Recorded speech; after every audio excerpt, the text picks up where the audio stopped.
Morning. We've now made our way to a little town called Zagan, I think they call it. We're still in Poland. We're here to have a look round the museum and have a look at what was Stalag Luft 3.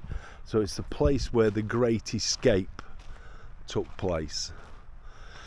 So we're going to look around the museum first and see what there is to see, and then we're going to take a walk to the thing. Now, there's a couple of things that I do know about it.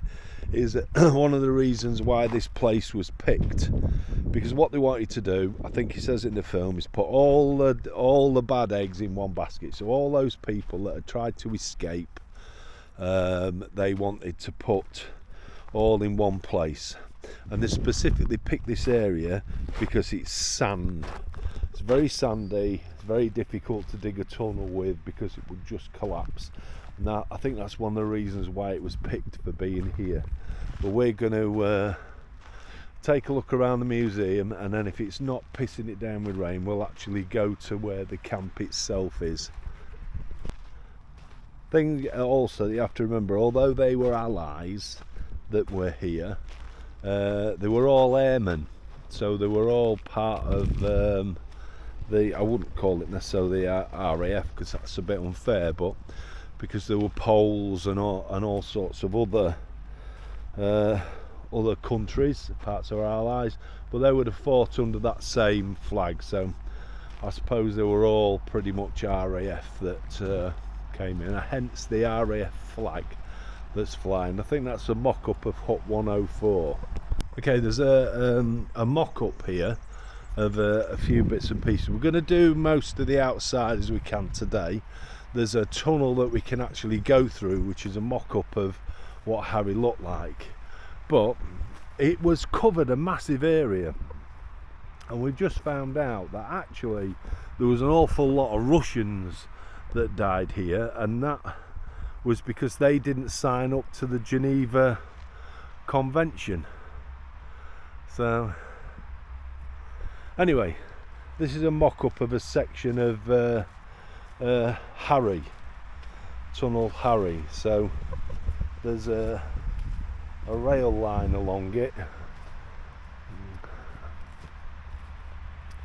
and then they've dug it down here. But it was I mean, obviously this is made a lot safer for you to travel through. This was Harry, or a model of it. We're going to go down and have a look. So I don't know how many of us can get down there, but so this is like what Harry would have been like. Big step down. You all right? I don't know. Well, I'll go down if you want. Wow. You might not be able to keep your rucksack on.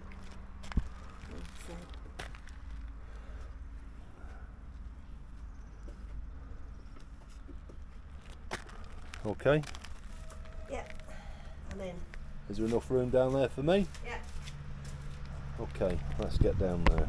We're down in the tunnel. It is a mock-up of the tunnel itself to travel through. Goes through to the other end. You can go on it. There is a rope on it. So I presume you walk along there. You don't walk, you lie on it. I'm going to try. So do you lie on your back or do you lie on your front? I'd lie on my front. So let me, I'm just going to take my stuff away because Christine's going to have to pull me back. Leave him there. Right, there's car keys. And the glasses. Alright there. So, Hang on, let's put these down over there's here. not a lot of room with these. Mind the that. Oh yeah.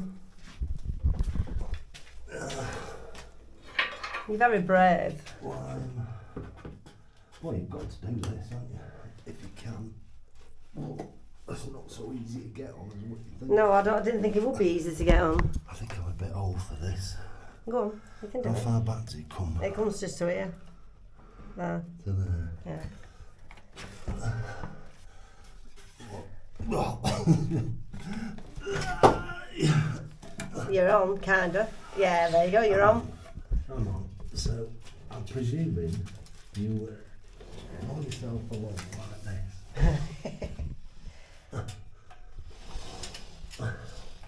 You want to give me the camera? Yeah. Oh, Hang on. there we go. That's camera. Right. I don't know how much you're going to see of this, and you'll have to bear with me while So I'm going to try and do the camera and pull myself along at the same time. So this would have been a mock-up of what Harry was like. This is the tunnel that they escaped through. Try to pull yourself along with one hand. It's hard. I think it's a change hands. I think they had ropes at either end, didn't they? So they could pull the trolley backwards and forwards.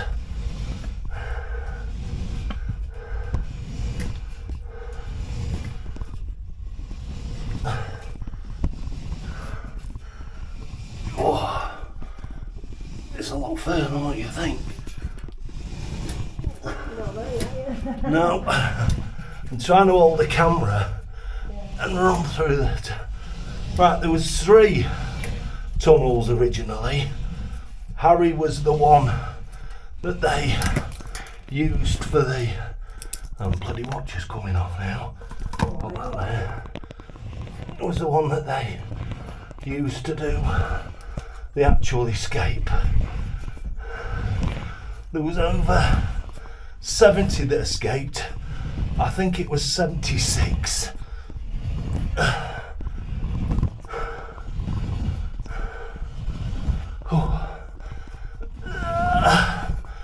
I'm not going any further because I'm going to get wet.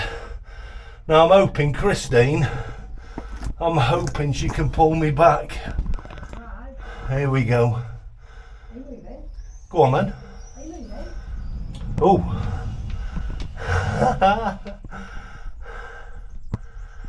Yeah. Hey.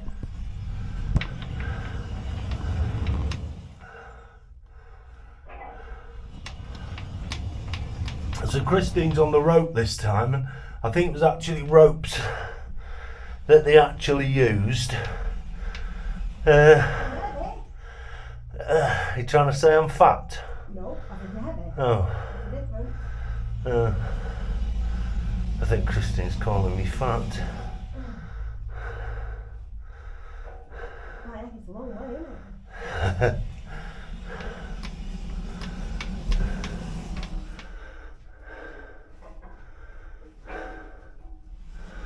I'm not doing any work now. Christine's doing all the work. Yeah.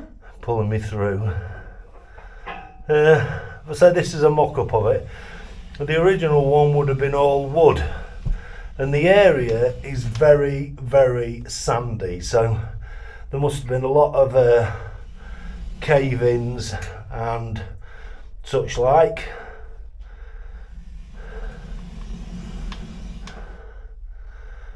I don't know how I'm going to get out of here when I get to the other end. It was hard enough getting in. I don't know how much you can see of this. I know you could probably see the opening at the end just getting smaller and smaller. It's Nearly here. yeah. Can see your toes. Well, she can see me feet, so must be nearly back. Feet. What's that? Oh, The end. is that it? You're here. Is that as far as it goes? As far as it goes. Right, I'll give you the camera. Escaped. I think it was 76. I'm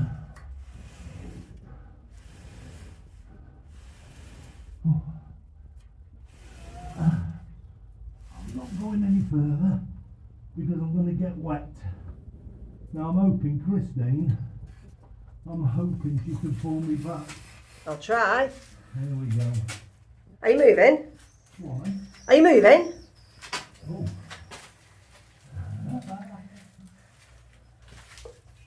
Is it moving? You're not?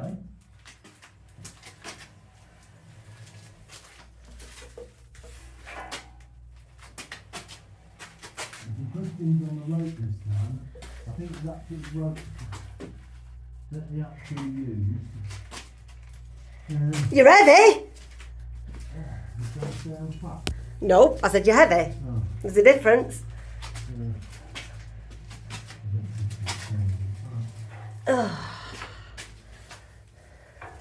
By heck, it's a long way, isn't it?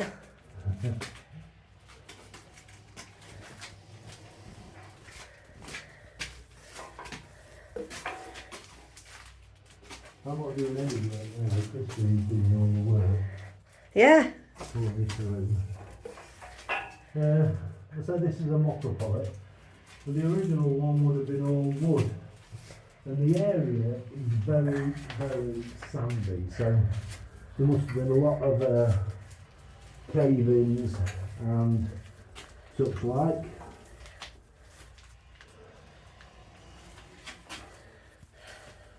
I don't know, I'm going to get out of there. I'm going to get further around the garden up to the end.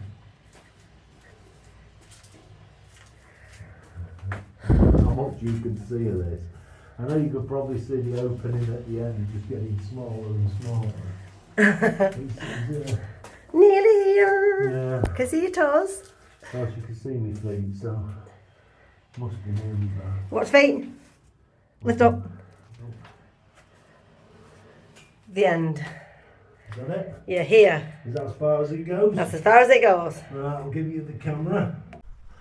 I could imagine when they'd come through the tunnel and they're in that area waiting to come up, and when they've dug the hole and they actually lift up and see, actually, when we're nowhere near the forest, that must have been a bit of a shock, Yeah.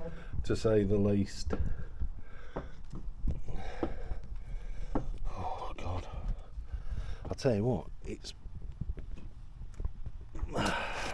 not easy getting out. Oh, we'll phone Christine getting out. Oh, thanks. Hang on. Right, you've not left anything in there, have you? No. Don't stand on electrical cable. Hang on. Yeah. There we go. Is it show Okay. back here on floor? Uh, And tickets? yeah.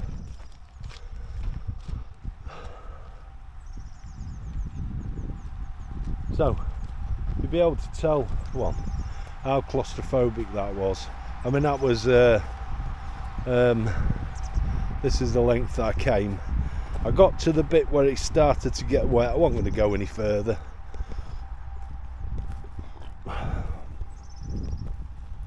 Which is just here, so pretty much to the rail there, and then came out. That must have been hard work, really hard work. We'll have a look at this monument over here. Right, like I say, there were 3 tunnels: Tom, Dick and Harry. There was also another famous escape that went from here, which was using a wooden horse. A wooden horse is what you use in the gym. So that's another famous escape attempt.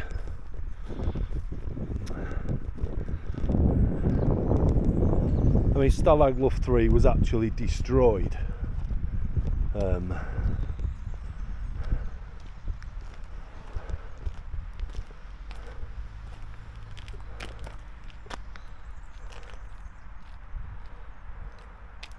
want me to translate it? Right, we're going to translate this, what it says on here. Looks like that's written in. Okay. We'll have a translate. Tech language. Okay.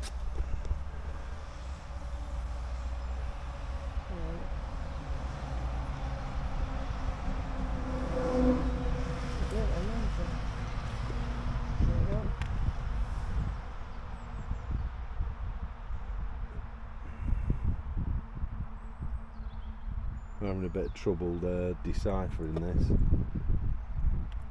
In this camp lived and suffered. Gone. In this camp lived and suffered tens of thousands of prisoners de guerre. Oh, de guerre passed through this camp and lived in it, and tens of thousands suffered POWs of war. I don't know who de guerre was. There's obviously something to do with France. There's a French flag on there. I think there was, say, 72 or 76 prisoners that escaped from what should have been an unescapable place. Hitler was fuming when these people had escaped.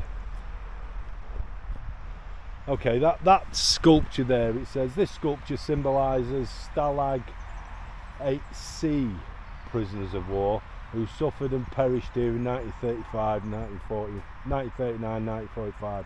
It was unveiled on September 3rd, 61. The memorial was funded by the Council for the Protection of Struggle and Martyrdom Sites and the town of Zagan. POW Camp 8C was set up in Zagan in 1939. The camp was run by the Wehrmacht and held other ranks and NCOs for the army. One of the first group of POWs to arrive at Stalag 8C consists of Polish soldiers who'd taken part in defence of Poland in 1939. In total, Stalag 8C held approximately 49,000 POWs. So there must have been more than one camp that was here.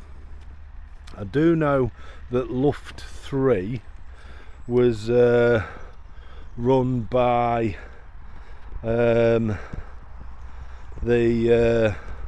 or was full of airmen. They were all Allied airmen, things to do with the RAF and such like. There's a school here at the minute from England. I don't know how many there are. There's quite a few of them that are here, and they're learning all about it. So they'll have been going through the tunnels.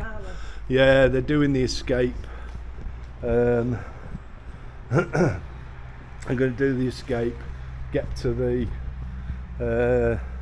railway station and stuff like that, which I think is absolutely brilliant.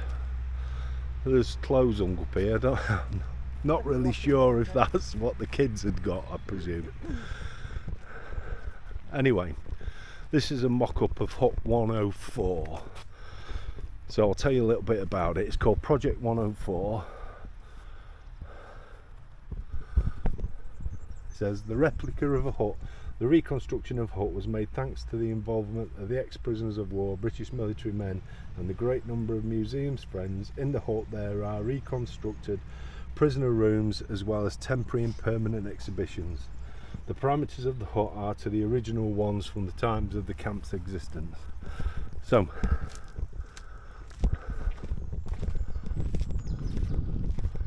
I'm not sure if this is part of where they've been staying. However, we can come in and we can have a look. So there are kids staying in these dorms, so these are English kids that are stopping here, but it just gives you an idea. I mean, there's their gear. I think it's absolutely fantastic that they get that opportunity to do this. There's your Red Cross parcels. So this is what a typical room and bunk would have looked like. There's the bedding. There's the slats, as you remember. They removed some and any timber that they could to make the tunnels. The suitcases underneath are what would be original type cases, whereas the bags on the top belong to, that's the what would be classed as a staff room. That one's locked.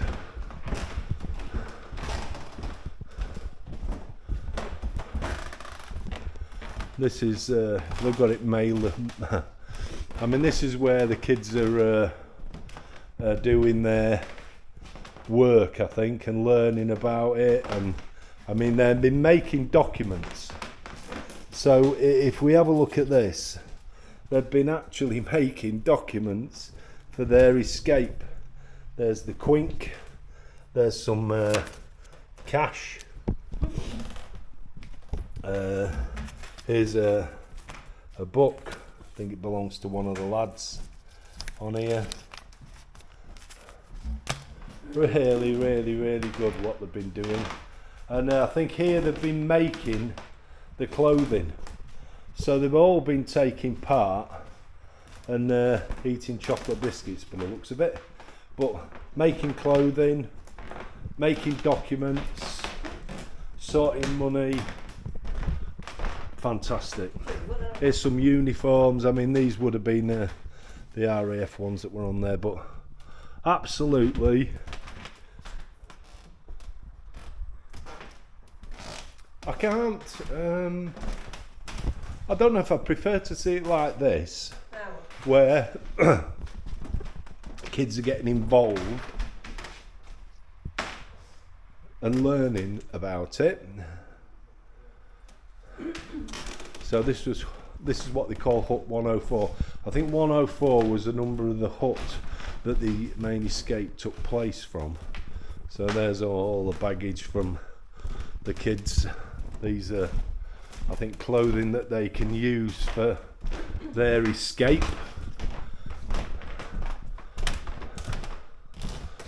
What have we got here? Photography and ID documents. This is I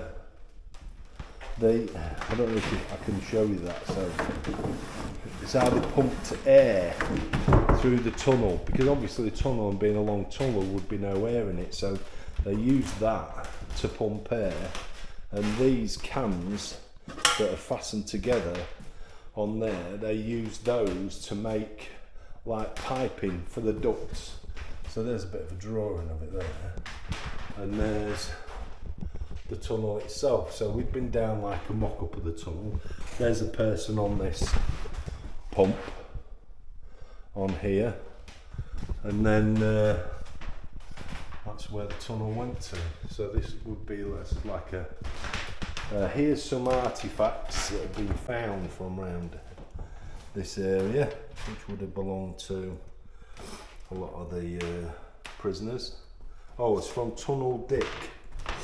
So this is all from Tunnel Dick.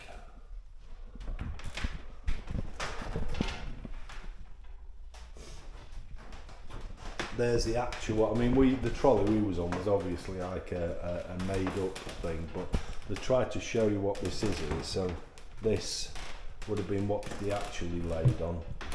And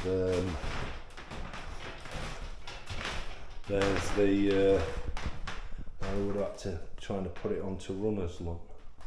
And I'm presuming that this boxing that like this was probably how big the actual tunnel was. There's some photos of those that would have escaped, I think. That's Roger Bushell. He was one of the famous people that put it all together.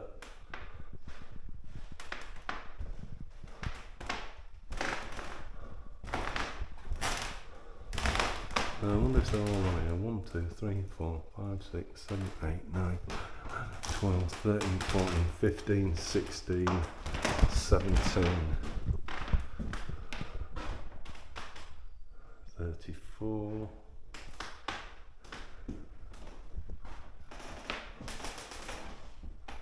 There's 50 on there. These are pictures from the film.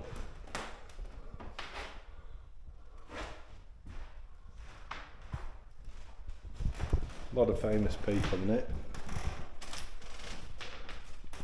That jump there, they wouldn't allow, I've got his name, Paul Newman, to make that jump. I mean, he is a fantastic motorcyclist. Apparently, due to how famous he was and the insurance purposes, but when nobody was about, apparently they reckon he did actually go and make that jump without the cameras being there. So the story goes.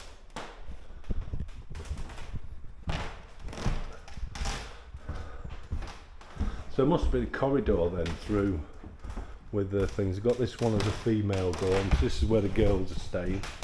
There's more pictures and drawings and such like.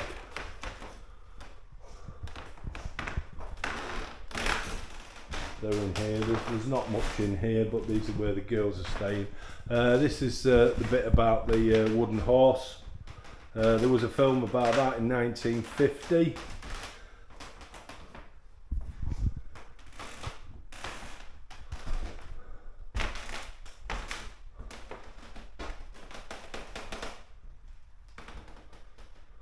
This tells you, it says wooden horse at the top, but it actually says the tunnel was built in Stalag Luft 3 East Compound by Lieutenant Richard Codner and Oliver Philpott following a scene device. And there's how they would have built it. There's a wooden horse. So this is the wooden horse one. They tried to build a tunnel underneath, if I remember rightly now. They hid inside the horse. There's some of that outside. Yeah, the trap consisted of wooden boards which were covered with sand to resemble the surrounding surface. The tunnel lifted the trap up and now propping it inside the horse and dug, putting the removed sand into 12 bags made of cut trouser legs which hung on hooks inside the horse. When they were filled, the canteen roof replaced the trap, covered it with sand. Then the vaulting horse was carried back to the barracks. The dug sand was later dispersed mainly under the canteen roof and under the barber's shop in the canteen. So the work began on that July 1943.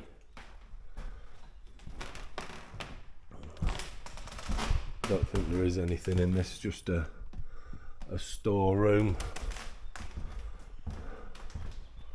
And this one says maps and compasses.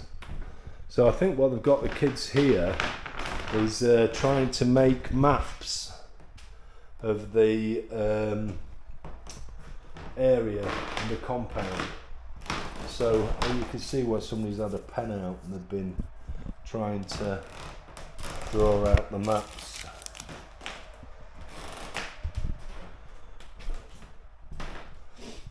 I'm not sure what they've been making here, to be fair. I don't know. Oh, there'll be stamps, I think. So I think some of these would be to make stamps, I think.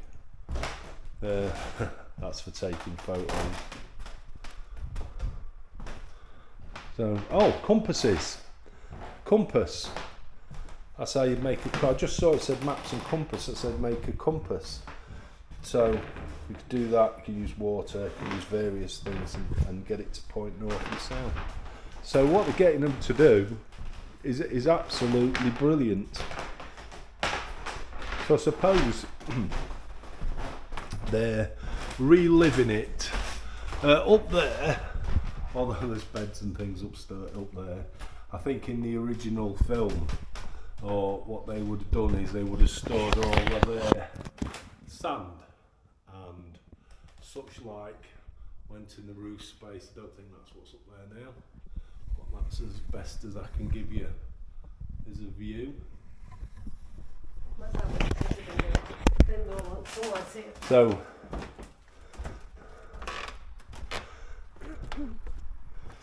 while they're out here,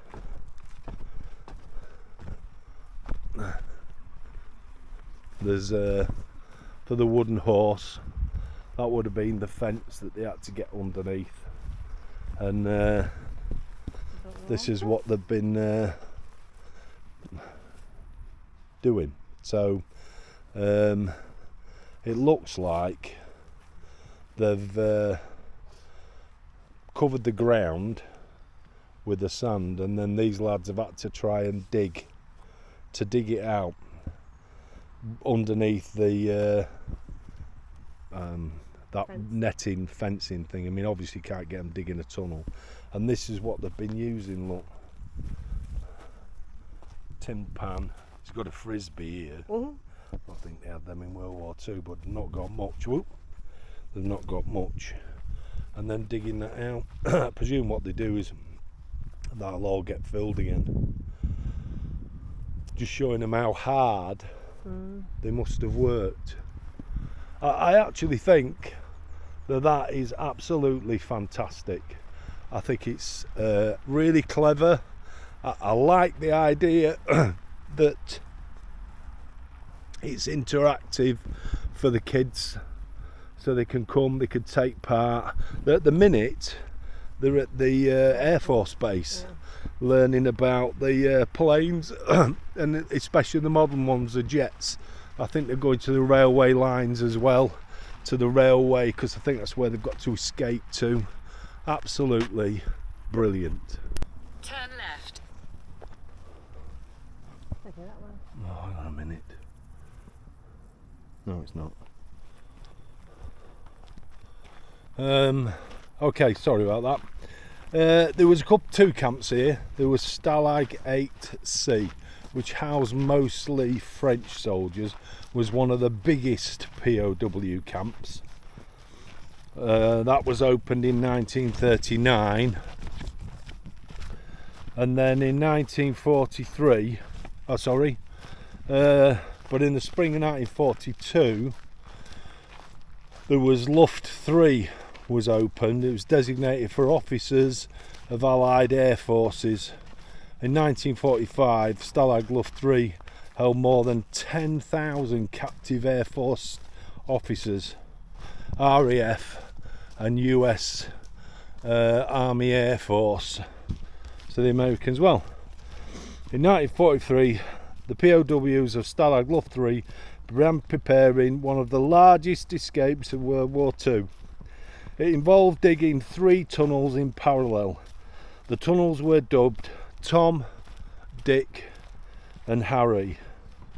Harry was the longest of the tunnels, dug at a depth of 9 metres. And we dug at a depth of 9 metres. It was around 110 metres long. The plan was for 200 people to make their escape. Finally, on the night, the 24th of March 1944, 76 airmen broke free of the camp.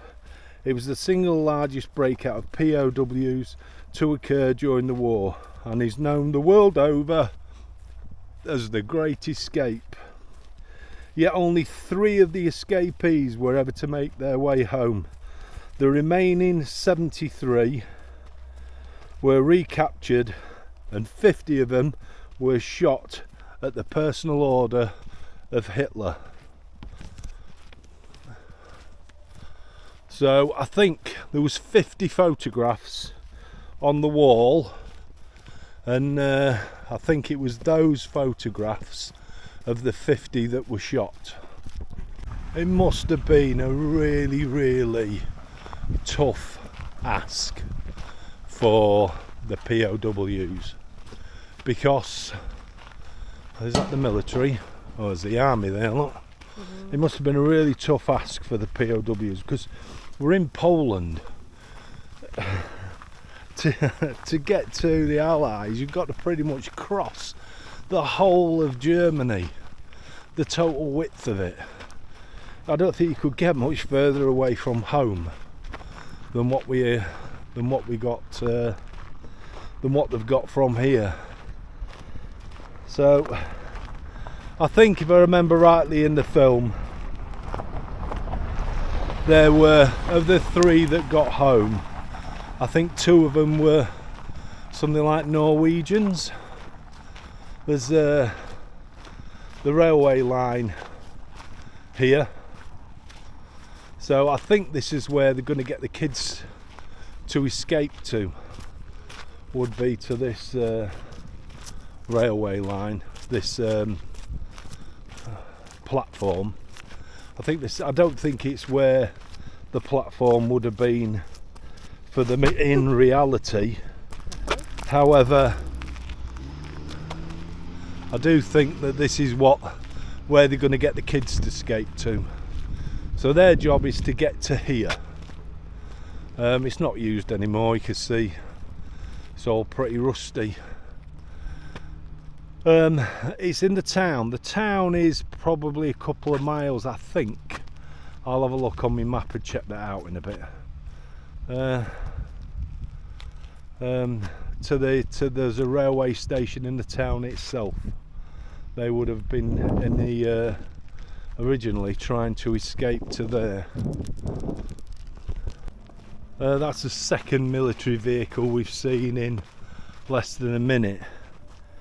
The one thing about this place is for over 200 years its history is military history, not necessarily for fighting, but for where the military I don't know, he might be having a word with us in a minute, or shooting us, I don't know. We'll find out. Well, actually, being as I'm a lot bigger than you, there's no point in putting you in front. I'm still a bigger target. Anyway, we'll see. Not sure what they're gonna, don't know what they're up to. Anyway, there's a big military history around here with the army. So I suppose with the Germans coming as well, it just adds to its history and mystique. But if you can see the ground, it's just sand. It's the whole ground is just sand. Well, our sat nav's brought us this way. We should have listened to I should have listened to the guy in the on the reception who says go out to the main road and walk around the main road, but our sat nav told us to come this way and it was a little bit shorter, so that's what we did. But we want to be over there. Now we can't go over there because this is not what we're on, but the other side of this path is army training ground, and I think you're liable to getting shot if you go over there. So we're trying to find another way around. Ooh. Yeah. Don't know. Yeah. Like Christine said, if this takes us or gets us to the main road, but we'll see. But it's definitely over there. I'm kind of wondering if these disused railway stations are what would have been for the POWs, because the miles from nowhere. There's no town nearby as such. You can't be feeding a town. The only thing that was around here was the POW camps. So Stalag 8C and Stalag Luft 3. Luft, I think, relates to Air Force, airmen. I'm only saying that because Lufthansa is a major airline, German airline. I think that's the equivalent of British Airways. So I'm thinking that's what they were for. Yeah, apparently about 12,000 Russians perished here, and they weren't treated the same way as what Allied soldiers were. All of the Allies were all part of the Geneva Convention, and surprisingly enough, I think Hitler pretty much stuck to that. However, the Russians weren't. So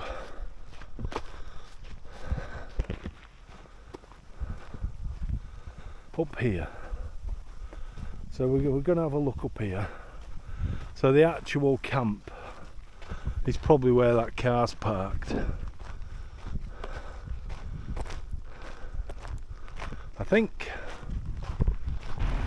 Christine was saying, seems a bit weird that the museum is about a mile or so away from the actual camp itself, but this camp is right on the edge of land that's owned by the army, and they do their training and such like here, so you can't really go into it, but we can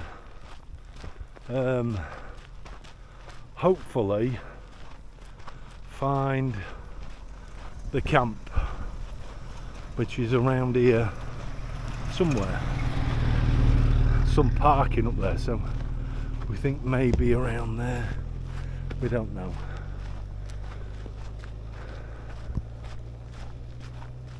I could tell you, last night it siled it down with rain. Absolutely siled it down. And then we had a bit of a lie-in this morning because we were trying to keep our eye on the weather, so it gave us the best. Didn't want to be walking around when it's like this. Don't know what that means. No, I don't know.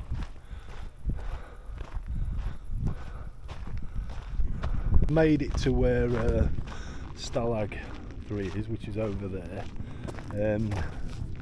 We'll do this first. So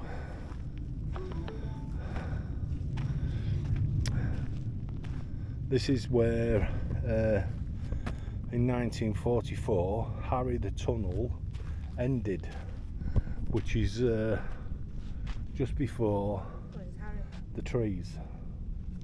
So, and this line, which we'll walk down in a bit, goes all the way down to where it started. I'll read you what it says. It says the Tunnel Harry the exit. In January 1944, the Tunnel Harry was ready. The escape was planned for the night of the 24th to the 25th of March. Although it had been planned that 200 prisoners were to escape, only 80 succeeded here. During the escape itself, numerous obstacles appeared which made coming out more difficult, and the delay grew hour by hour. After the exit had been opened, it turned out that the tunnel was too short, and the exit was in the open area and could be easily spotted from the watchtower. So that's where the watchtower was, and this is where it ended there.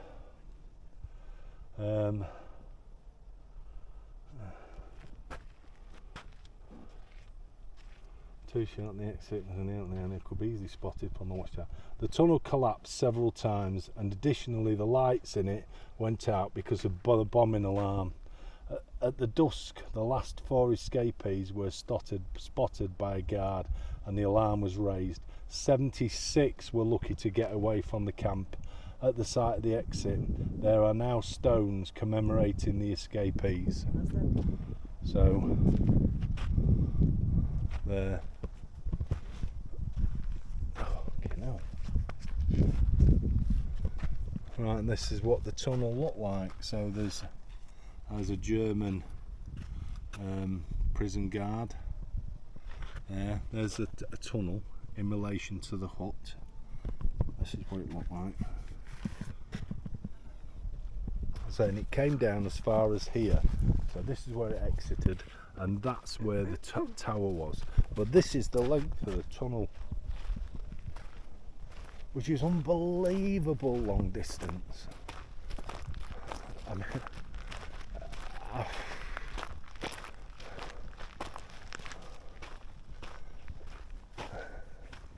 mean, I don't know if there was a road here then, but the woods start over there.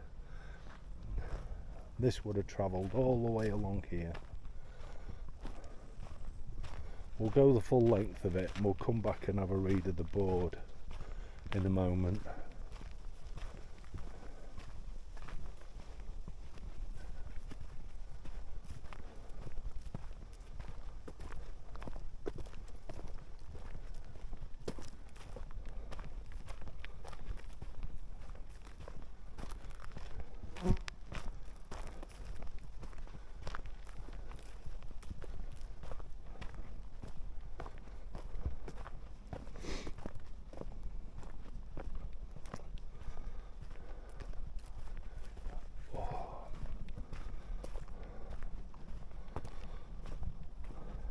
mean, I know you see it on the film, and I know it shows you like the length and all that kind of thing, but here's the entrance to the tunnel, and it goes all the way there to the notice board there in the distance. That's the length of the tunnel.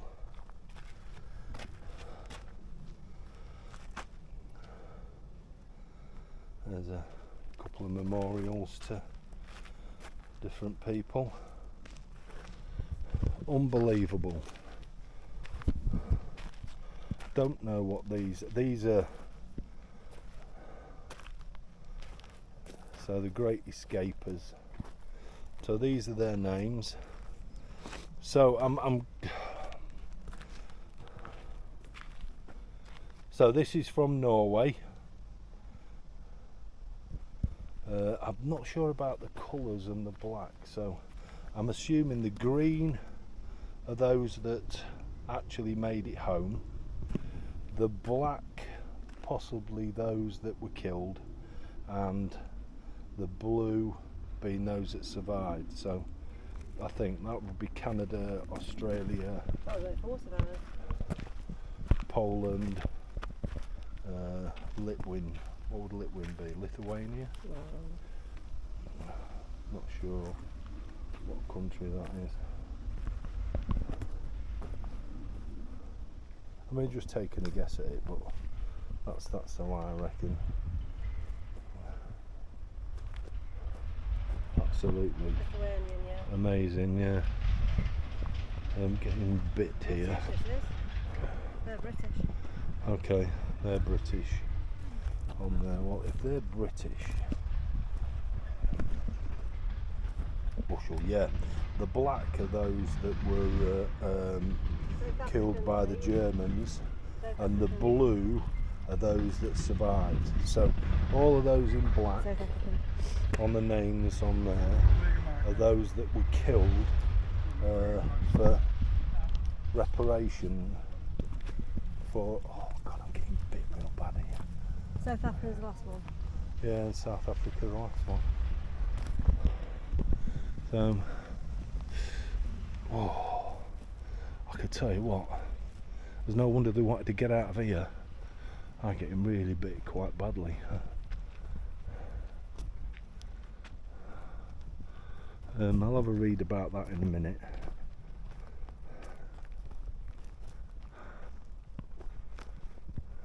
But this is the camp itself. There are, I think, some remains of some buildings. That's obviously Hut 104. That's there.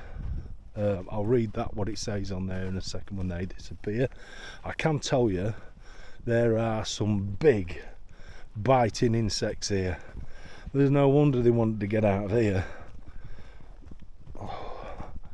I mean, I covered myself in spray earlier on, but doesn't seem to be or have had any effect. Not sure what this is. It's obviously some sort of surviving building. Don't really know.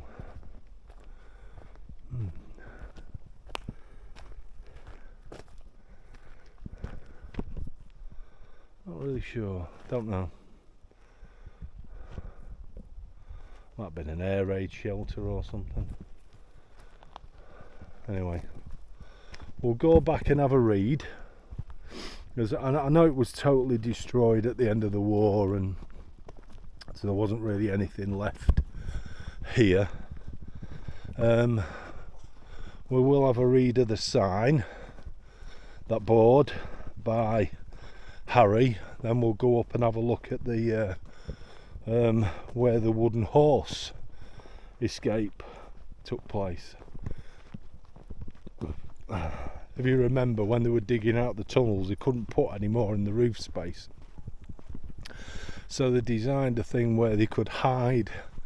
They used to have like socks, and they were on you like what my mittens would have been as a kid, with a string that goes through your coat sleeves to both sides, so you can't lose them. But that would have been through the trouser legs, so they could hide them. So it says the Tunnel Harry was one of 3 tunnels which were built as part of the preparations for the Great Escape. The entrance of the tunnel was in the sleeping part of Hut 104 under an iron stove. The work started on the 11th of April 1943, and it had been planned that it would lead towards the north. It was Harry that was actually used for the escape on the night of the 24th, 25th of March 1944. The tunnel was 111 metres long and about 10 metres below the ground. At the bottom of the shaft there was a room with an air pump, excavated sand, storage and carpentry workshop. Along the tunnel there were also 2 wider chambers, so-called halfway stations, named after London tube stations, Piccadilly Circus and Leicester Square.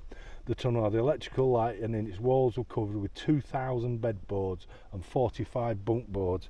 A total of 132 tons of sand was dug out, 12 tons of which were carried to the tunnel dick. So 80 tons were spread under the theatre seats, and 40 tons were disposed by penguins, a special group of prisoners carrying the sand in lawn sacks in their trousers and spreading the sand all over the campground. Yeah. So there's some pictures on there. There's a photograph of the tunnel. That's the stove, and where they did is they actually lifted it off and moved it. So there you've got those bits and pieces like that. I'm presuming that these wooden stakes here mark the outside edge of the hut, and then off it went in that direction. These are the halfway stations. So a lot of the sand that came out of here, they actually used another tunnel and filled that one in with the sand out of this. And it is sand. There's no way. I mean, that must have been so difficult to dig this. I can't imagine. I mean, it's not even very wide. I'm going to be honest. The tunnel I went through was nowhere near as narrow as what this is. I mean, what I'll do is I'll try and give you an example. I'll stand on it like that. I'll see if I can tilt the camera at myself, and then maybe you can see just the width of what that is compared to me. Unbelievable. I don't think it would have been me doing one of the escapes. There's another board here. We'll have a read of this one. I don't know what that one would have been for. It says this is the confinement barracks or the cooler.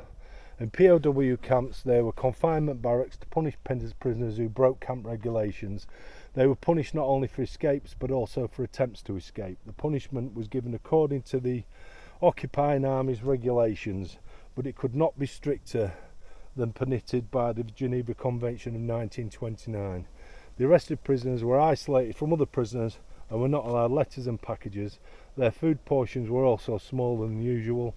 A single punishment could not be longer than 30 days. The barracks in Stalag Luft 3, called the cooler by the prisoners, was 12.5 metres wide and 40 metres long, and there were 17 single rooms as well as an administrative and staff room. The confinement barracks to the north compound was meant for prisoners from throughout camp.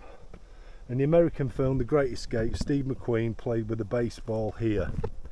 So if you remember, that's what it looks like as a drawing of it. There's Steve McQueen, as he would have been in the film, and these are the rooms. So that as a part that Steve McQueen would have been in, then he would have been in one of these cells like that. So I think each of these concrete blocks is a representation of a cell. It's reasonable size, to be fair. Okay, we'll walk back up to the entrance of Harry again, and the exit of Harry, and then we're going to take a walk to have a look at the wooden horse. The camp is, you think it's only small, but like I said, ultimately it housed 45,000 POWs, prisoners of war. That's an unbelievable number. I mean, anyway, so the camp was huge. Now we've got a fair bit of a walk down here. I think it's a good, oh god, I'm getting bit really bad here. When one lands on me again, I'll show you it. I don't even think I could fit it on the camera. They're massive, aren't they? Yeah. Are you getting bit? No. Tearing me apart. I didn't put stuff on. Hey? I didn't put the stuff on. Yeah, well I did. I know. Maybe they like I think the stuff that I put on is called off. Yeah, I think that's what they're saying is off. It's like an attractant. I've been bit all over on my arm and my back. Okay, the wooden horse escape was from around here, so I'm thinking the fence would have been somewhere there. I'll read you what it says. There's Tunnel Harry. This is where we are now. I could tell you this camp is bigger than what you could dream of. It is massive. It took us ages to walk all the way down there and down there. I'll see if I can figure out how far that was. Anyway, the tunnel was built in Stalag Luft 3 East compound by Lieutenant Richard Codner, Flight Lieutenant Oliver Philpott and Flight Lieutenant Eric Williams. Following a scene devised by Codner, a vaulting horse, light and hollow but strong, was built using stolen wood and sheets of 3-ply wood from Canadian Red Cross crates. One of the 3 engineers hid inside the horse, which was carried by their helpers into the compound and placed near the warning fence. So that would have been there somewhere, probably where that track is.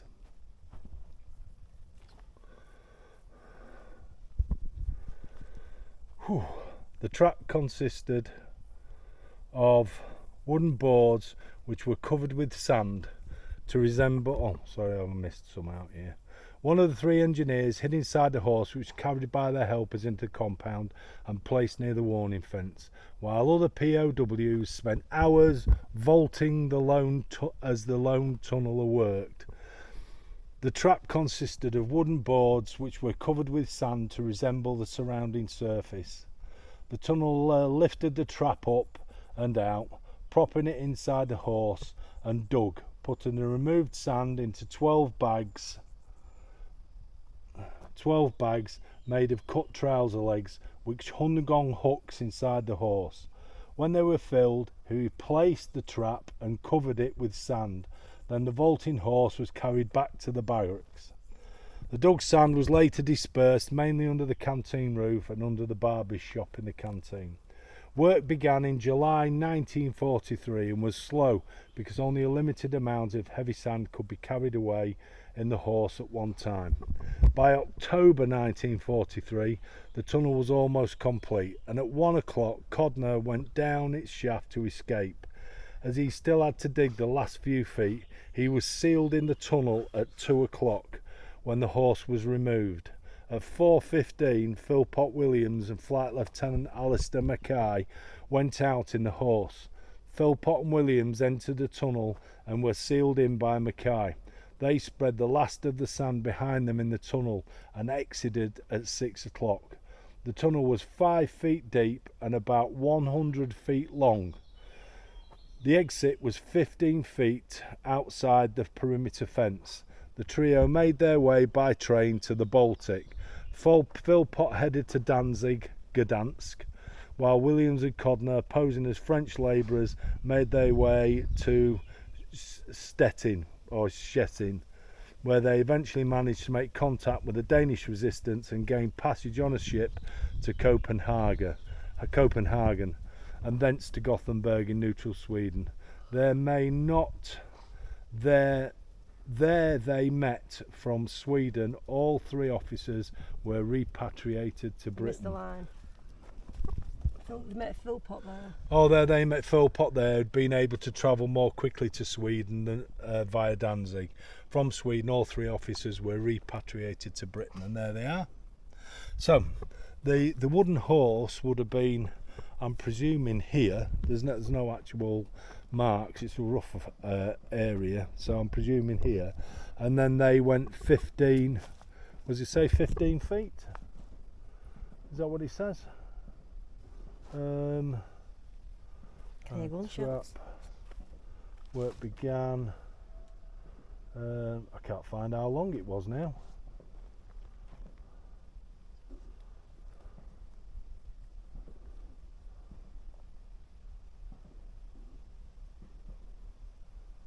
Do you know, I've read all that and I can't even find 5 foot deep and 100 foot long. 100 feet long. So that would have probably taken them from here, I'm guessing 100 feet, 10 feet to a 3 metre length. So you're looking at what that would be, 3 metres possibly.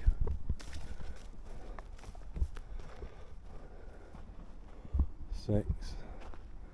That would have took you over there to those trees. So they would have passed probably what would have been the fence area there. This looks like they're new trees, and then those trees there, that's where they would have come up and then made their way into the town, which is over that way. This is 2.3 kilometres from the museum. Okay, so from the museum, just at the back of the museum, or not too far from there, is the actual railway lines. The ones at that's them stations, them concrete stations.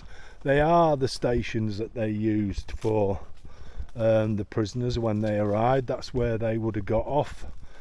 The camp is huge, and I guess so was the other one. If the other one was one of the biggest in Europe, and then you had this one had 45,000 or 43,000 in it at its peak, and they were just airmen, British airmen, US airmen, French, Canadian, French, Polish, Lithuanian, South African. They all fought under the Allied flag, or the British flag, because but this the scale is huge. To trying to imagine or put it into context, I mean, I thought originally that the actual size of the camp would have probably been something like 3 football pitches. You're not even close with 3 football pitches. You must be talking 40, 50 football pitches at least, and I'm not exaggerating, all put together to make a bigger square area, and that's easy, that. And I suppose when you think about 40 odd thousand people and you've got to house them in barracks, then there has to be somewhere to eat, somewhere to wash, somewhere for physical exercise, hence the wooden horse. Then I suppose you can start to see how big it really is.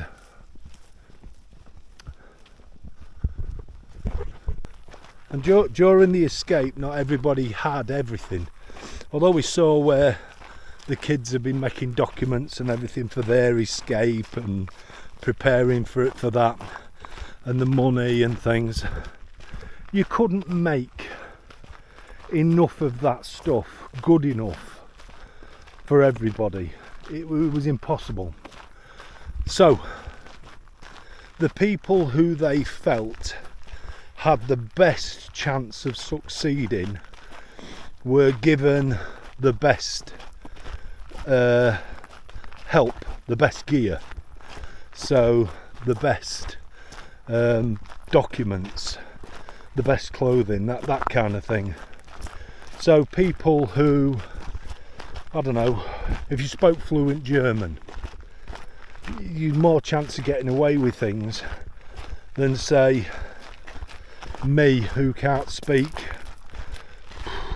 well, I tell a lie, I can speak about 10 words in German, and that's counting up to it.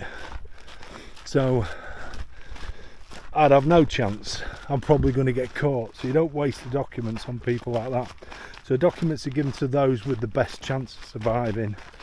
I think also then came those that had done a lot of the work, most of the work. They deserved a chance, so they probably came in last. And then right at the bottom of the pecking order would have been people like me, who've got no chance really. However, the more people you could get out, which was what the thinking was, the more people, the more Germans, Nazis, whatever you want to call them, were tied up looking for all these escaped prisoners. The one thing I don't know what happened yet is what happened to the camp commandant. Now I understand he was originally a Luftwaffe quite high commander. He's at the end of his career and was that was his posting. But to lose all them people, I wouldn't be surprised if he found himself on the Eastern Front, but I do have no idea, to be fair, of what happened to him.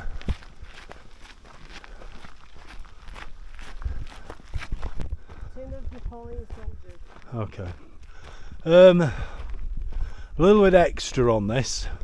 So we're right by the camp, and I suppose it's really a part of the camp as well. It would have been in here. Coming through here in 1813 was Napoleon's army, and here is a tomb from his soldiers. So these were from his thing. So whether they're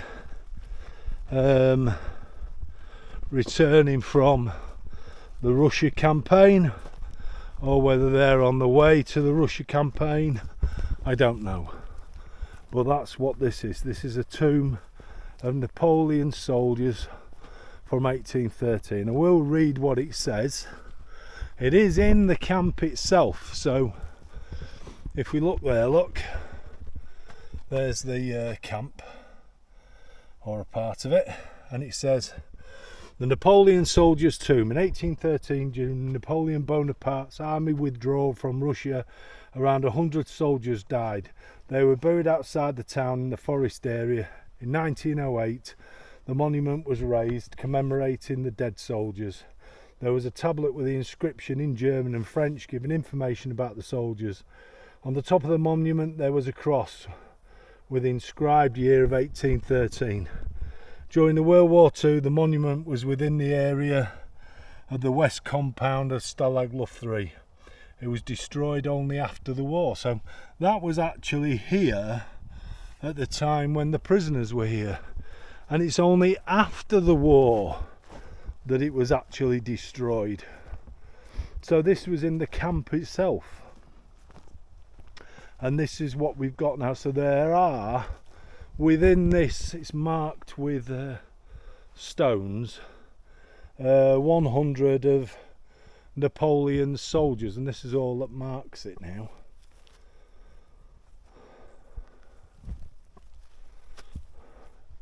So during the time that the Allies were imprisoned in here, in this area, that was there too. Didn't see that on the film. Or did we? I don't know. Who knows? But look at the size of it. I mean, this side here, this is Stalag Luft 3. This bit is Stalag, I think, I can't remember, it was 8C is that side. And the railway sidings are here. So the railway lines run down and into there. So that's where they would have got on and off the trains for those two camps. On the left are the trees that have always been there, but these on the right are quite new-ish trees, and these have just grown up over the last what is it, 80, 90 years.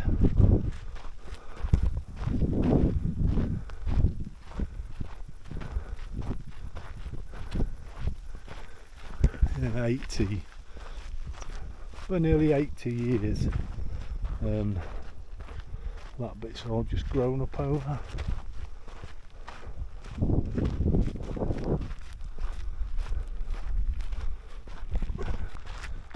There we go, here's the rail lines again. The railway platform, there was two of them. One here, you might just be able to see the other one in the distance. That'll be where the prisoners would have got off. This side of the line, so I'm presuming at the very end station they would have got off and gone over to this side. So this side is, whoa, Careful. had a bit of a trip there. Didn't any postcard, though, did you? No, enjoyed it though. This side was Stalag 8C. This side's now a concreting yard or something now, not really sure what it is, but they're businesses now. There's not much left of this. There's a bit round where the museum is, but most things after the war were destroyed. Poland was given to the Russians, and so they would have had a lot of this destroyed.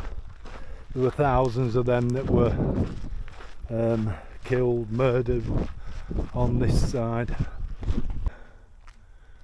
We just walked back to the camp. Don't know if you can see there in the distance. I think that's the kids that are getting the briefing ready for their planned escape from hut number 4. So should be interesting.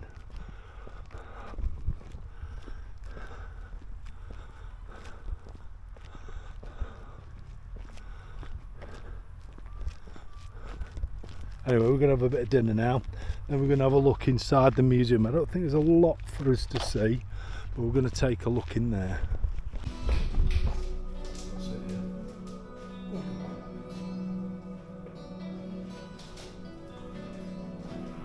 Jagam is a picturesque town in southwest Poland. It lies at the fork of two rivers, the Bulban and the Cherna, in the very heart of the great and ancient Lower Silesian coniferous forests. Jagam's history has been entwined with that of the army since the 19th century.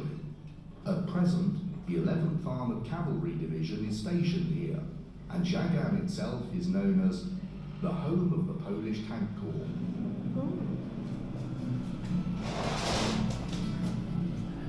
Jagam is also a dynamically developing town.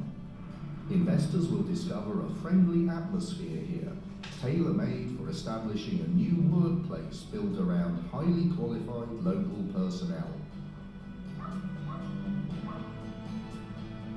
European funding and judicious local leadership mean that many of the town's historical sites, unique on a European scale, have been restored to their former glory.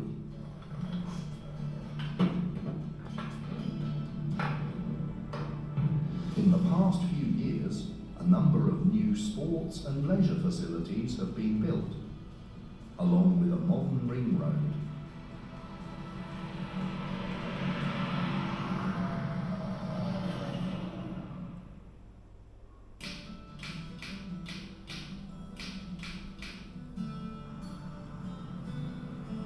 Jagan is a town with a rich and colourful history.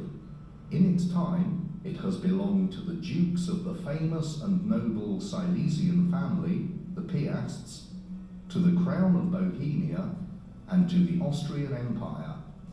In 1740, it passed into Prussian hands and, following the end of the Second World War, once again found itself a part of Poland. For more than 2 centuries now, the history of Jagan has been bound up with that of the army. All kinds of military formations have been stationed here, and the town has also seen prisoner of war camps set up in the area. During World War I, prisoners of war from every country fighting against Germany were held here.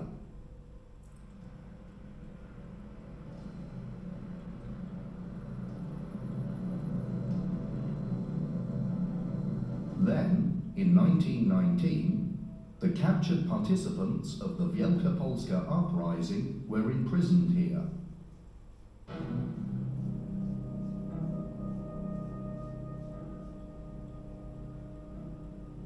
In 1939, Stalag 8C, one of the largest POW camps within what was then Germany, was set up in Jagan. The camp held other ranks and NCOs from the army. One of the first groups of POWs to arrive at Stalag 8C consisted of Polish soldiers who had taken part in the defence of Poland against the German invasion in September 1939.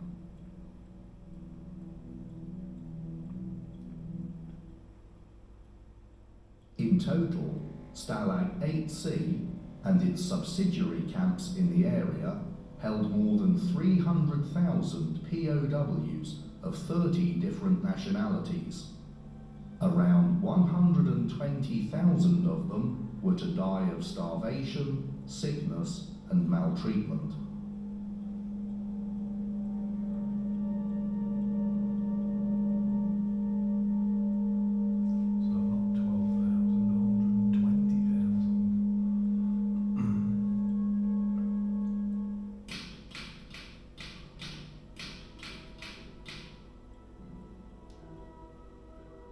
During the Second World War, there were 6 camp facilities operating in Jagan and the surrounding area. One of them was Stalag Luft 3. Built in the spring of 1942, it was designated for officers of the Allied Air Forces. It was systematically extended throughout its existence. The north compound consisted of 15 huts housing the POWs. In the spring of 1944, the south and west compounds were added. Each compound had its own kitchens, food warehouses, and social and recreational facilities. The POW officers were not forced to work, and as a result, cultural life in the camps flourished, with theatre groups, music groups, and choirs all being formed. Each compound had its own theatre and sports field. In 1945, Stalag Luft 3 held more than 10,000 captive Air Force officers, including around 100 Poles.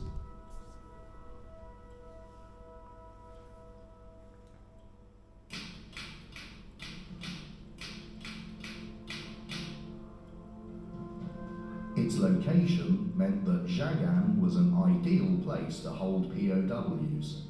It lies over 600 kilometres from Switzerland and more than 270 from the Baltic coast, which meant that even successful escapees would have had to cover an enormous distance across fiercely defended German territory. In 1943, the POWs of Stalag Luft 3 began preparing for one of the largest escapes of World War II. It involved digging 3 tunnels in parallel. The tunnels were dubbed Tom, Dick and Harry, and more than 600 POWs took part in preparing the operation.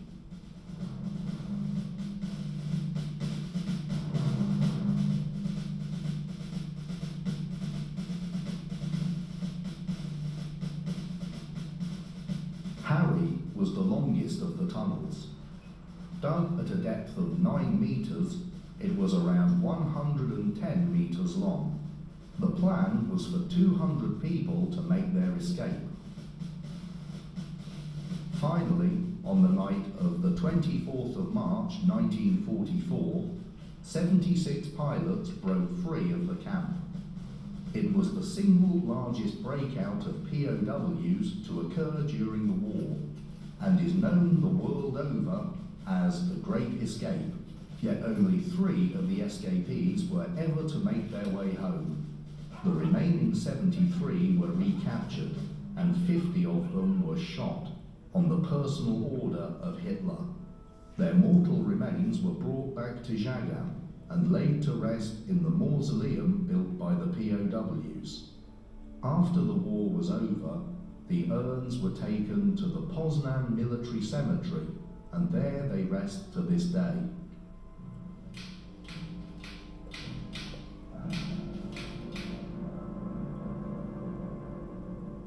In 1971, the Prisoner of War Camps Museum was founded in Jagan in commemoration of the victims of the camp's tragic history. It is located on the site of the camps, near the road that runs to Iłowo-Żagańska. The museum serves as a memorial, and its collection contains a multitude of exhibits connected with the stalags of Jagan. It also serves as a meeting place for the former POWs and their descendants from all over the world. The Prisoner of War Camps Museum is a dynamic educational centre which is constantly being modernised. There is a permanent exhibition devoted to the camps, as well as a model of the north compound of Stalag Luft 3. The outdoor section contains a reconstructed sentry tower, a model of the Harry escape tunnel, and a reconstruction of POW hut number 104.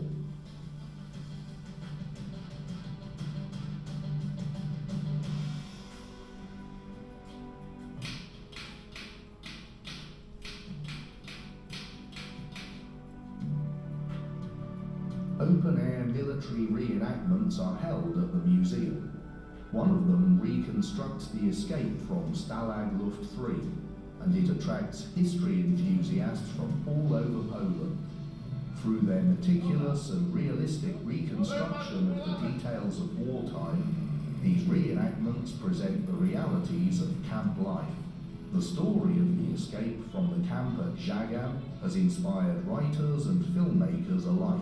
In 1963, John Sturgis's famous film, The Great Escape, starring Steve McQueen, was released. More recently, a documentary entitled Harry, A Tunnel to Freedom was broadcast on the Discovery Channel. The Jagan-based Sagan Historical Association, a group of people who are the driving force behind numerous activities aimed at popularising history, were involved in the making of the film. The A4 motorway will bring visitors from Poland and Europe to Jagan. The town and surrounding area offers comfortable accommodation and some delightful spots for relaxation. It makes an ideal destination for a family weekend spent exploring the history of this unique and fascinating spot.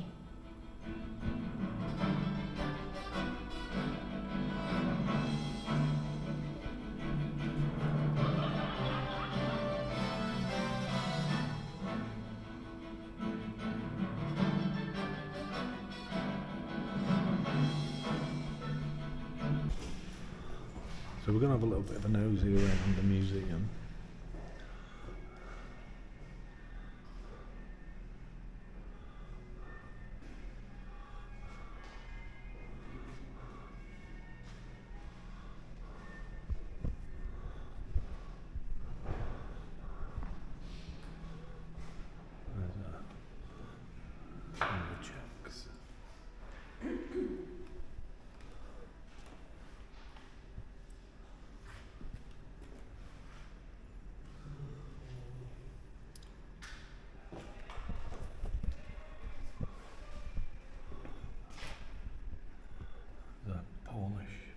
out wearing a RAF uniform.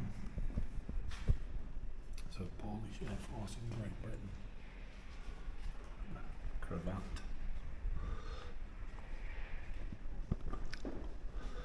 This is a model of the North Camp. So there's Hut 104. There's the tunnel they dug. That's the road we walked down.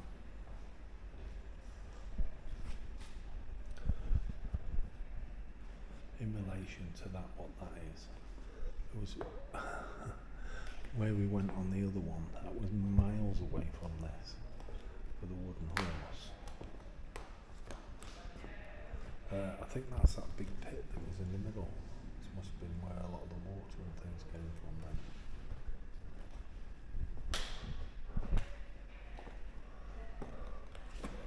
US Air Force pilot.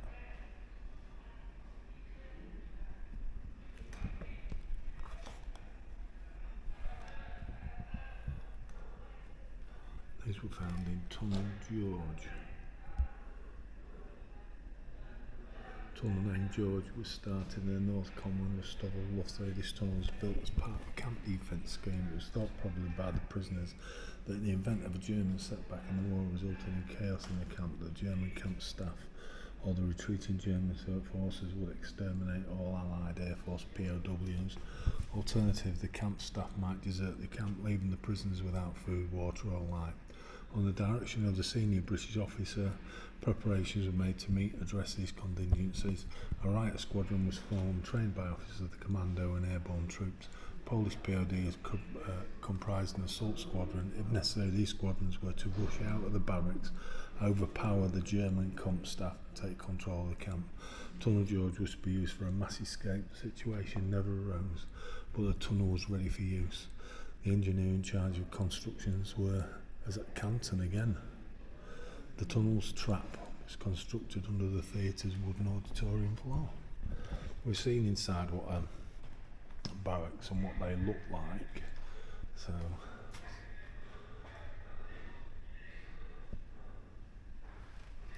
giving you another idea of what they had.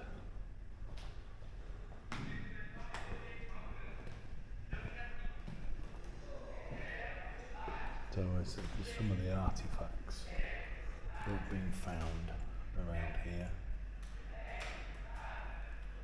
Mess tins and such like. Insignia. Coins. Barbed wire. Buttons. Look at the amount of buttons.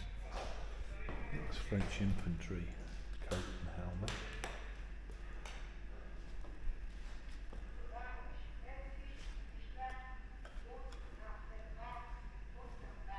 There's even a paper called Prisoner of War. Official reports from the camp. Wow. So they're reading their own magazine paper as well. British infantry.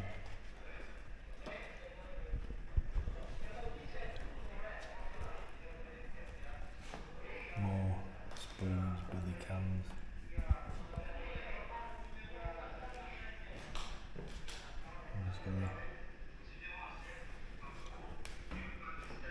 To the pipes.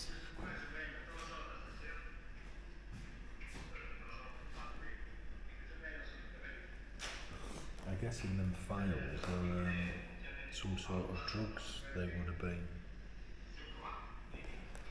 Look at these. Hobnails for boots.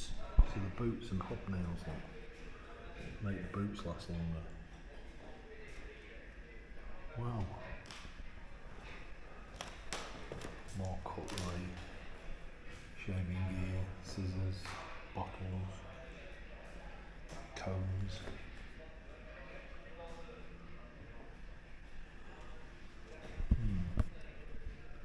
Administration documents. They were burned in the air raid shelter in 1945. Wow, so these were burnt by the Germans then as they were about to leave. suppose you're covering up your tracks, aren't you? Getting rid of the evidence. All of there's music there, seems strange. I'm presuming that must have been one of the original beds. Not long enough for me.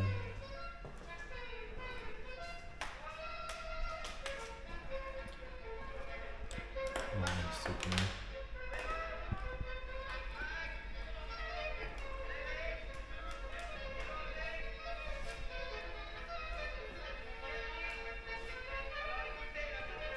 You have to remember there was more than the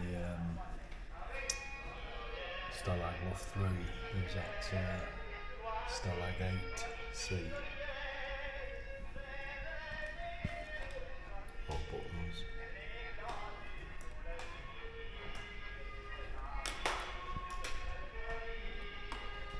That's a Polish uniform. Look at that plugs. Wow. I think that must have been a photograph of what it looked like.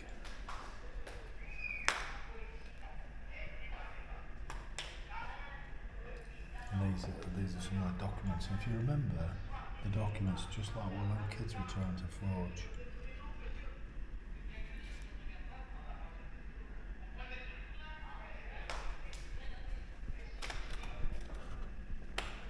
German helmet.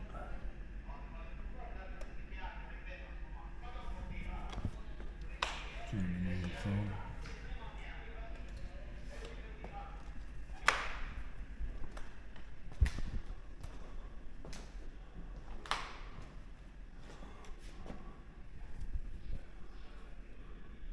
So, Colonel Friedrich Wilhelm Linderheim was born in Glatz in 1880. He entered the 3rd Guards Regiment as a second lieutenant after graduating from the Corps of Cadets on the 15th of March 1898. In May 1902 he left the Prussian Army and entered the Schutz for the German East Africa. In 1912, after promotion to captain, von Linden was assigned as the commander of the Infantry Staff Guard at the Kaiser Wilhelm II General Field Headquarters. During World War I, he returned to the front lines and was severely wounded. He retired in 1919 and worked in several civilian posts travelling across Western Europe and America.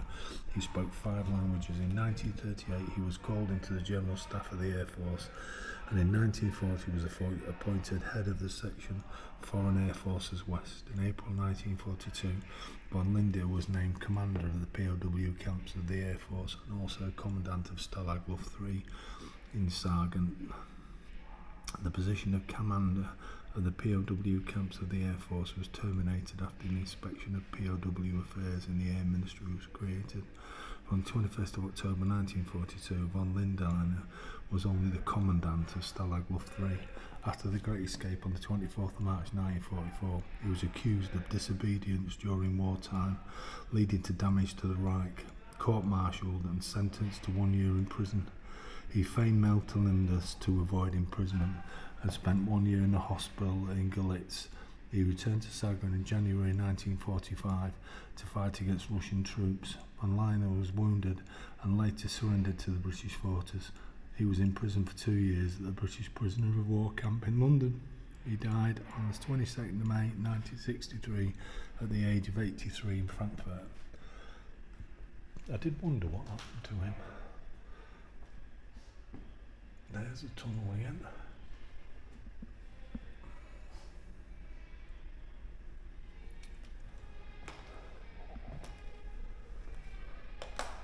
Some of the gamers look, I mean, I think those are for like baseball masks for those that stand behind the picture.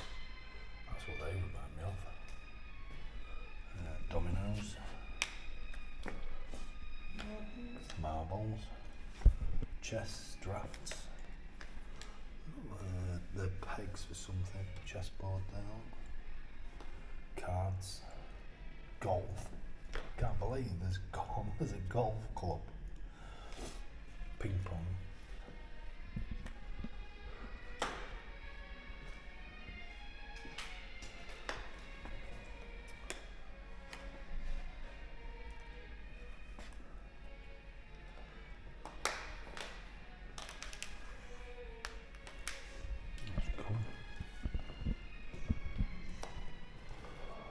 Corps officers' uniforms. That's Royal Australian Air Force, Royal New Zealand Air Force, South African Air Force, Canadian Air Force,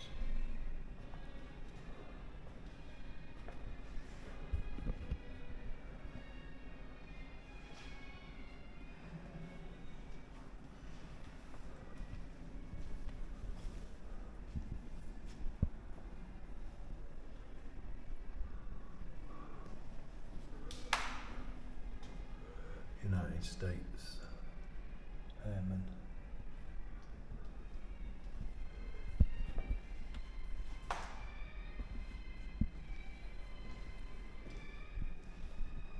Wow.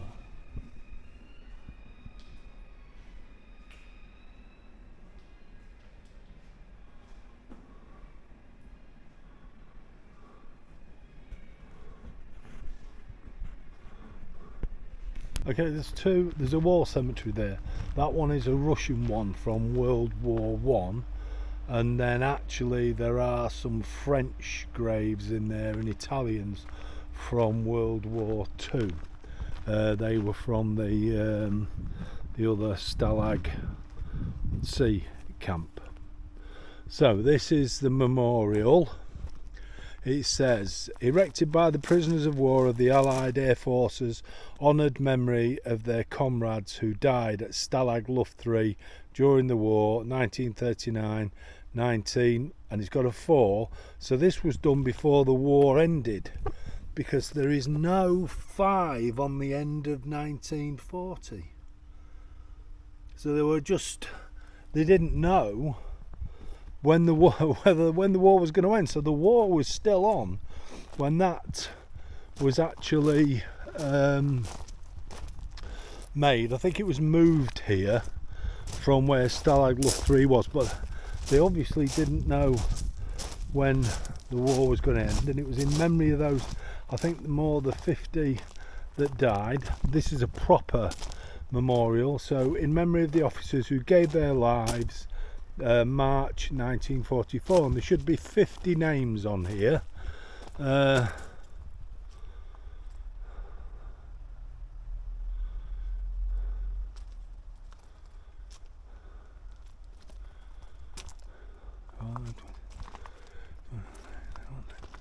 17 each. Well, 3 foot 4 feet, 5 foot 6 foot 7, 48, 49, 50. Is it? There are 50 names in total on there, onto this memorial. They're in alphabetical order.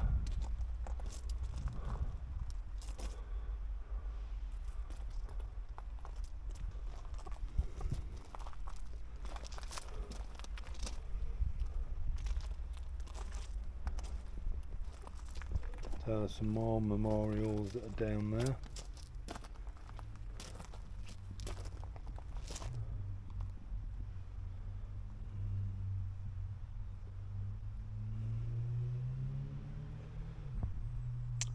See, there's some that I don't have got nothing to do with these. They were probably there at that camp, but he died in 1995 and he died in 1973.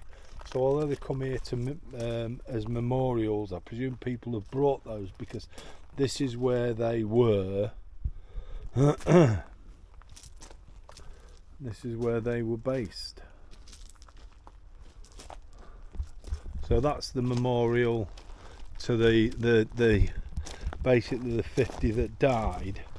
However, I do think this one, which was moved here from Stalag Luft 3 when there was talking on the film about it being moved, this one is more interesting, in my opinion, than the one behind us, simply because it gives you the war, during the war, AD 1939 to 19, and there's the number 4, but there's no number after it.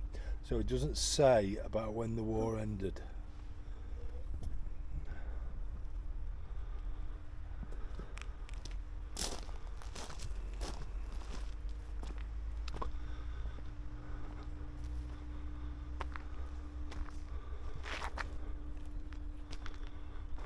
Right, and we'll read what it says on the board. It says mausoleum. During World War II, this place was a cemetery where Stalag Luft 3 prisoners were buried. Among them, there were 6 airmen buried in single graves, 4 Americans, which were Lieutenant Mankill, Lieutenant Sconiers, Corporal Coffer, Corporal Milers. There were 2 British, Flight Lieutenant J.M. Lewis, Flight Sergeant Joyce. After the Great Escape, 50 of the 73 officers who were recaptured were later shot by the Gestapo on the spot within the area of the Reich. In the summer of 1944, a special tomb was built by the prisoners in the shape of an altar for 50 urns with the ashes of those murdered. On the 3 tables of the tomb, the names of the 50 and their military ranks are inscribed. After the war, the urns were transferred to a war cemetery in Poznan. So that's actually it then. So there were 50 urns on there, and the urns for those 50 people are now in Poznan. I actually think they should be here. Already. Still, that's just my opinion, and I suppose other people have other thoughts. So that's a Russian cemetery from World War One. There are some World War II graves that were in there, some French, some Italians, from Stalag 8C.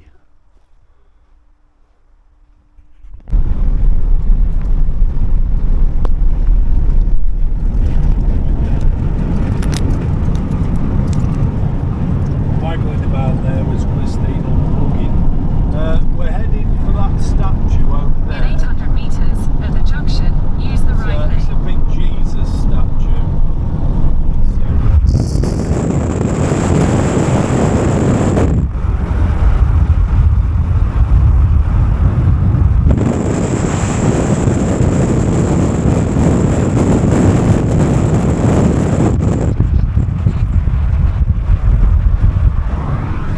Anyway, we're going to go and have a look at that Jesus statue.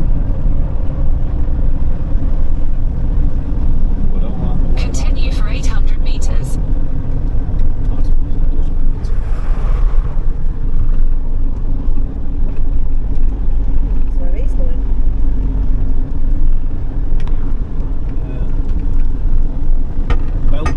Belt driven, that. There's a big lad that's driving it, I can tell you that. Big statue, isn't it? Driving it or riding it?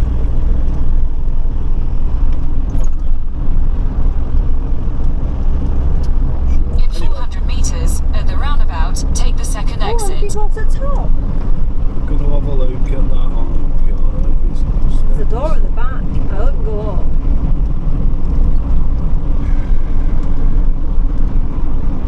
Signed myself up for a bit of a walk, a climb.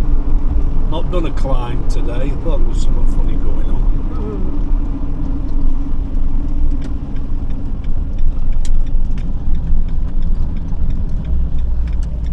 In 400 metres, turn right. It's a bit strange. We're a long way round. Driving away from it. I know. We actually turn right and come back on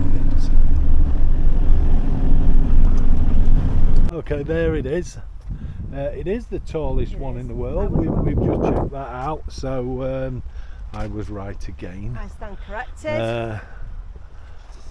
Okay, it cost $1.5 million to build, and the 21,000 residents of the town paid for it. So that's how they raised the money to build it. I think the thing about the other ones looking bigger, I think that comes about because yeah, it's higher up, so you're on top of something, whereas this is just on a mound. Anyway, we're going to take a walk up to it. It's a shame the trees are blocking the view of it a bit. You can just see him just above the top of them, gold crown and all. I think Christine's hoping we can get to the top and look out on the crown. That could be If can. quite good. We could in Lisbon, If we couldn't can, couldn't in yeah. Wales, so I don't know. Yeah, like we went up the one in Lisbon, and you could go all the way up, That will lift, and we had a won't look it? round. Yeah, that was a lift, if you remember. So Well, you can't goes put the one in back, Rio, so a couple of years or so ago. Not been to the Rio one. I have. Christine has, You can't go up it. You can go but to you can't in go front up of it. them, that's as far as it goes. So not sure if you can or you can't on this. We'll soon find out. I don't know. We will find out. I hope so. I wonder if the residents get some money back when people pay to get in it. Well, You'd think you'd want if you paid for it. you'd want the think money, wouldn't you? there'd be some money coming back, I imagine, unless it's just something you can look around. I mean, parking was free. So far. Yeah, Not enough to us yet. so far. So we'll see. I But, don't think we'll open. that's quite a statue, I must admit. Yeah, $1.5 million. That's what it buys you.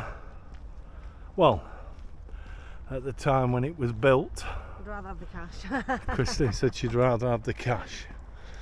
And there is a church here as well. Oh, cool. I think, or is it a monastery or I don't think we'll open. something like One that. at the top. So No, you got to start yourself up with it. no. All right. Oh well. So anyway, we're going to climb up to where his feet are. So I think that's about as high as you can go. And we're going to work our way up. You can, rather than have a candle, you can pay 1, 2 or 5 zloty and light a bulb. Not quite the same. That's is it? the modern era, I think. Not up in the bottom, you can't Not sure how you That's the actually bottom. You get them all. get up. So I'm not sure you're correct here, Christine, because the story of Jesus would be wrong. But what do I know though? You're supposed to go that way up, but that's got the thing on it. I worked that out because of the story of Jesus that we get on there now. I've seen the story Where's it start? on a couple of things. You might not even be able to walk round that anymore now because it's all the rocks have thingied away. I don't know. We'll see. So I don't think you can go up that other bit. I think oh yeah, you do. You must start down here then. So Not very I clear, think is it? no. Well, That's quite cool. yeah, I think we start here. So a reason why I think this is the start point is because he's not Jesus time. being given a cross. Yeah.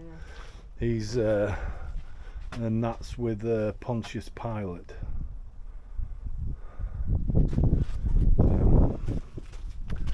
And this is the route. Now we've seen these before, not necessarily these particular drawings, but or sculptures, but the same idea. They're giving him the cross to carry through the streets, and then it is like a story. I can't remember all the people that are in it, to be quite honest. I think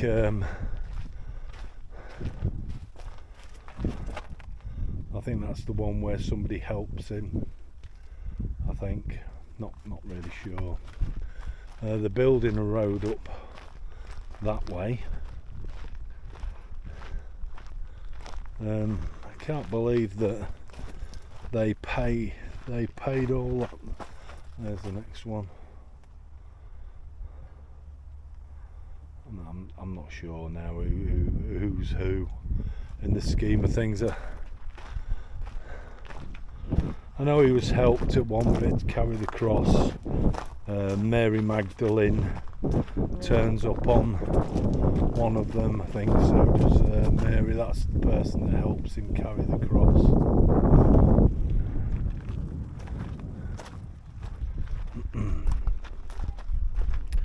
Quite religious, the people of Poland, well they seem to be.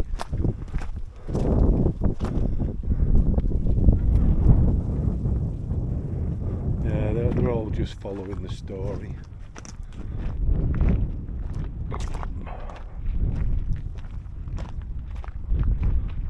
Can't get any further than this. We have to walk around. And thus the story ends. Yeah, but you have to find another way. There he is at the front. And then we'll go up and have a look in a moment. That's that bit there. We're down at the bottom, so we're following the route the same. But we're just not on that narrow path. We're on a proper road.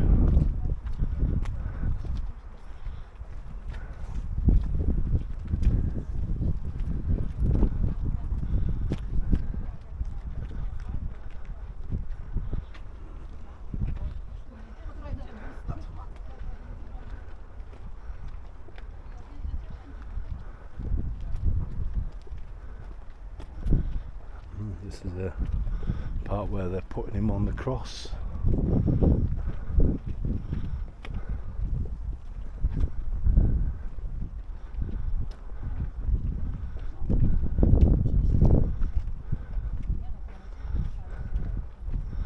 There he is on the cross itself, suspended.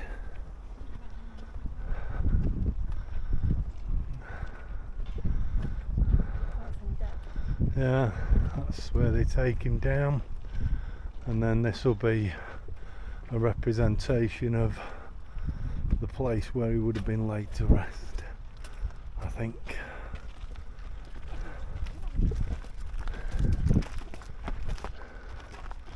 See, some people are at it with them stones again. God, bloody annoys me, that one. Anyway, we're cutting through this way now.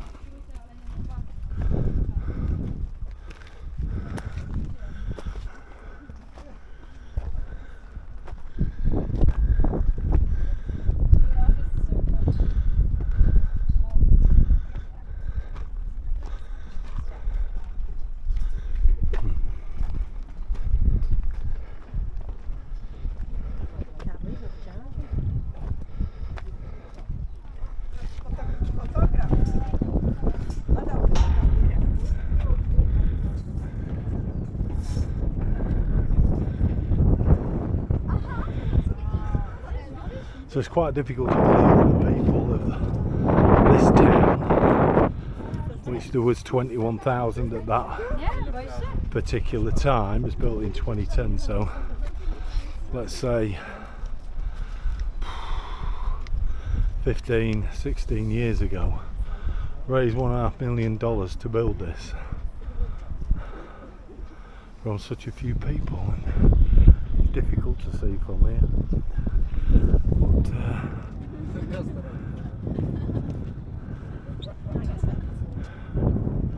very difficult.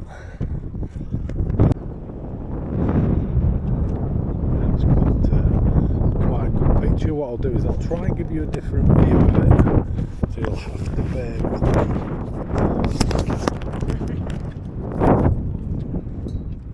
You should be able to see way up to the top there.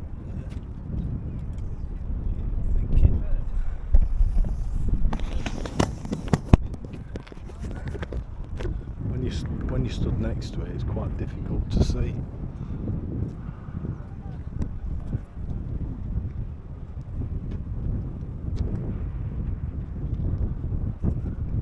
we'll just look at the maths for it. That £1.5 million that was raised by this town with its 21,000 residents works out at about $715 each, which is probably 550 quid, something like that, 600 quid per person. Now, I know each person wouldn't have given that, and I know they would have raised the money in other ways. But, anyway, there's another story. We're not really sure which way round it is. I guess that's a story of love. It's an angel. There's a dove of peace above them, offering a woman a flower. No, I'm going to be honest. I've no idea what they are. We'll see if we can tell a story from it. And that, I just not got a clue now. No. So I'm lost now. We'll go to the end and we'll see. And yeah, as Christine said, it may become clear, and probably not. Well, it's to do with the birth of Jesus. So there you go. So that must have been about Mary the angel Joseph. coming down and to Mary. I've no idea what the second one was. This is obviously Mary and Joseph. Mary and Joseph, and I'm presuming it's one of their shepherds or something.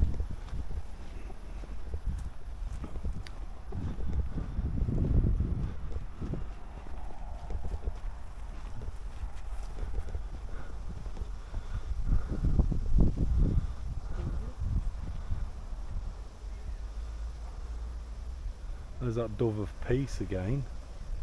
I don't know if he's... So you can't be getting... I don't know. I'm going to be honest, I don't know. I'm sure somebody does know, but I don't.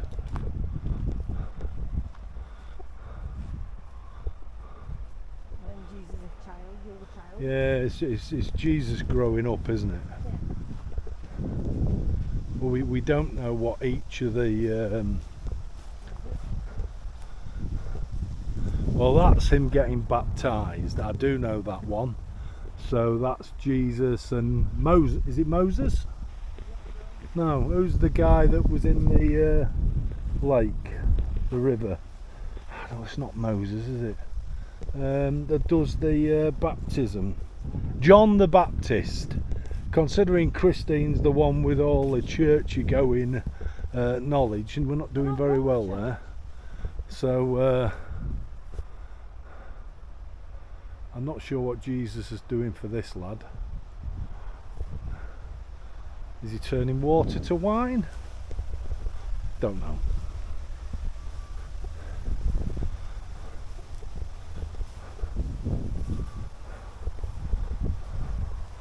That's him telling his stories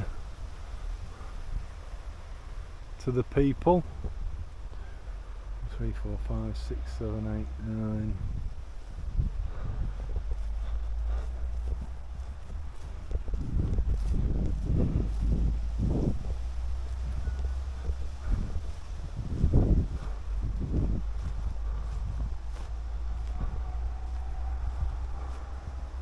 I'm not really sure what this is telling us.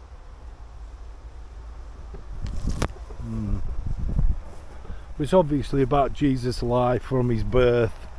We've seen his death, and then I can get this one. I think this is the last one before we get back to the car, and that's the Last Supper. So 12 disciples and Jesus himself.